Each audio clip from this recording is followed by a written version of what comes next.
Hi Anna, let's take a look at this new set of essays you provided us. Okay, it's about part-time jobs. So here's what you said. Experts throughout both the developing and developed world have debated about the advantages and disadvantages of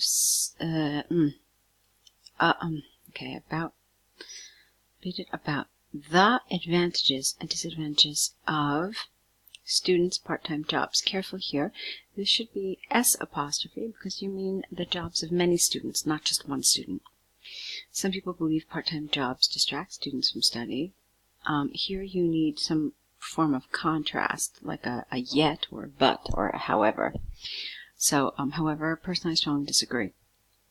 This essay will discuss the part-time jobs, that a part-time job brings financial independence and real-life work experience and provides as examples to demonstrate points and support arguments. Okay, so everything is fine, but just some of the grammar needs a little work, and I want you to be careful because the grammar mistakes that are here are simple grammatical mistakes, and IELTS examiners are typically not as lenient with simple grammatical mistakes as they are with more complex grammatical mistakes. So I want you to watch out for some of those things, okay?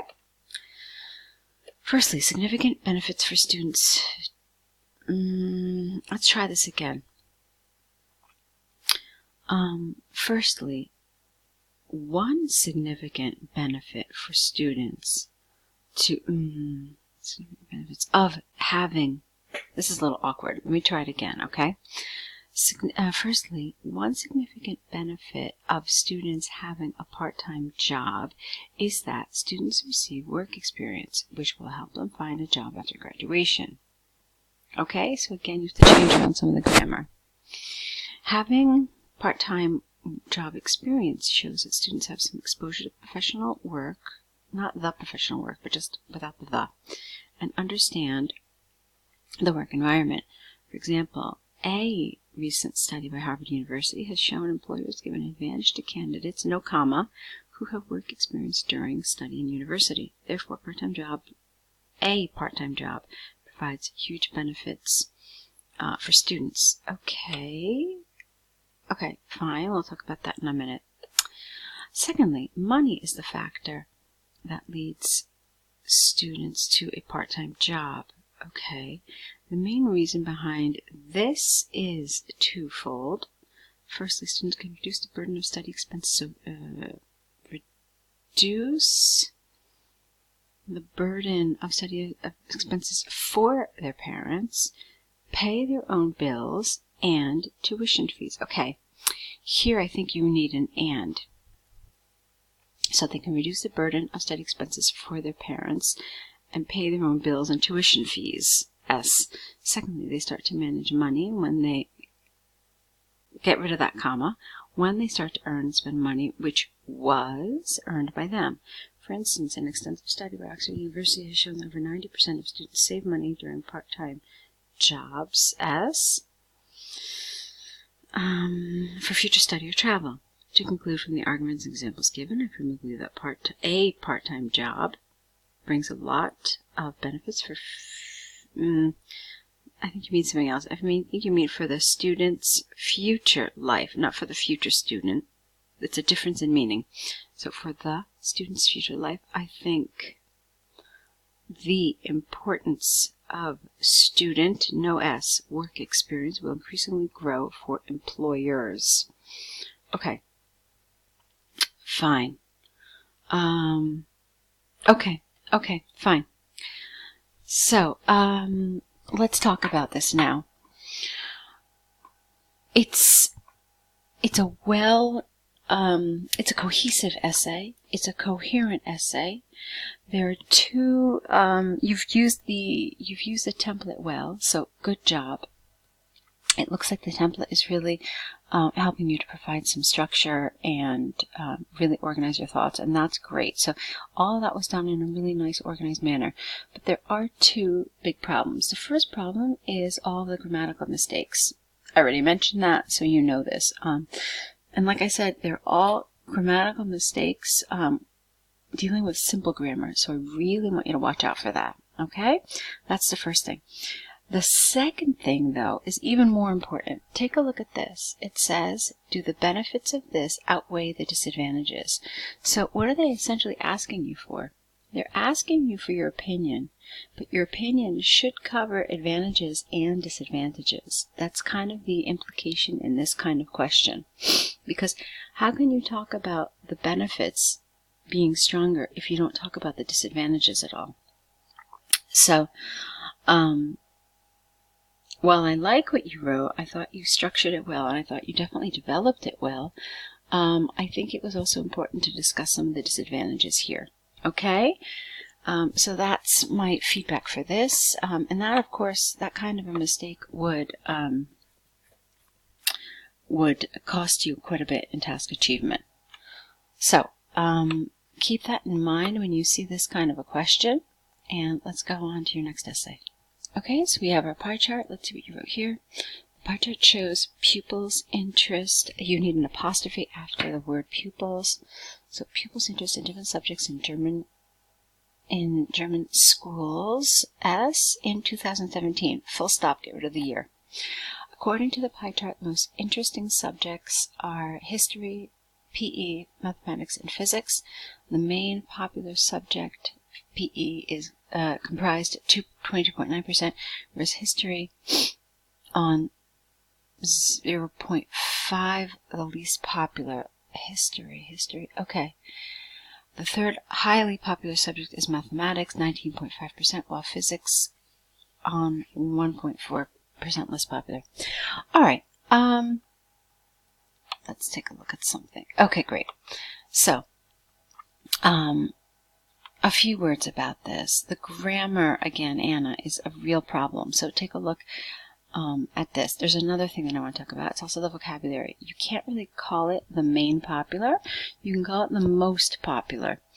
Let's see. And then some of your language with the prepositions and how we use the prepositions with percentages is a little awkward. So I want to help you rewrite some of this, okay? So, also you can't, most interesting and most popular are not necessarily the same thing. They're not synonyms, so you can't treat them like that. Let's rewrite this. According to the pie chart, the most popular subjects are this, this, and this. The most popular subject, PE, so popular subject, comma, PE, comma, comprised 22.9%, whereas history was 0.5 less popular, because you're comparing it to PE, so it's not the least popular, it's just less popular than PE. The third most popular subject is mathematics at 19.5%, while physics was 1.4% less popular. Now, that's okay grammatically if you do it like that, but I really don't like when I see two sentences or many sentences which are just copies of each other. All right, remember that you're supposed to show novel language and you're supposed to vary things up a little bit. So keep that in mind, and let's move on. The least popular subjects were, now carefully, you have to make sure your tenses are consistent. So were geography, biology, and IT at 6.4%, 7%, and 3% respectively. Geography was 3 times less popular, get rid of this, in German schools, yes, when the most popular subject, history, what? Geography was 3 times less popular. Geography. Let's see what you're trying to tell me about geography. Okay. Geography was 3 times less popular in German schools than history, whereas IT was 7 times less popular, perhaps? 7 times less popular. 7 times less popular than what? Ah, okay. Okay, fine. Then PE. Fine. Or history. Also fine. Overall, it's obvious. Careful here, we don't use contractions in IELTS essays. It's too informal. So it is obvious that the most popular subject in German schools, S, is history, while IT, the least popular subject. Okay. So there are two big problems in this task one. The first one is, of course, the grammar, which you can see I pretty much consistently had to correct at every sentence. So that's something I really want you to watch out for. I want you to make sure that you're using appropriate grammar. And there's a really kind of very formulaic language for task one. So once you learn it, a lot of it can be repeated in many, many, many different types of task ones. So that's the first problem.